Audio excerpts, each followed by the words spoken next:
সায়নী ঘোষ। তিনি কি জন্য বিখ্যাত? না, ঠিক ওরম কথা বলতেন, ওটা মানুষদা বলে।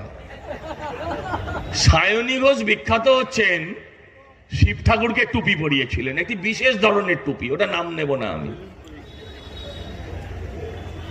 সেই সায়নী ঘোষ একদিন বলছে যে এত সুন্দর দিন এসছে আমাদের, যে দাদা এসে বৌদিকে বলল তোমার তো লক্ষ্মী ভান্ডারের টাকা ঢুকেছে, তোমার লক্ষ্মী ভান্ডারের টাকা থেকে 100 টাকা আমাকে দাও, আমি তেল ভরবো।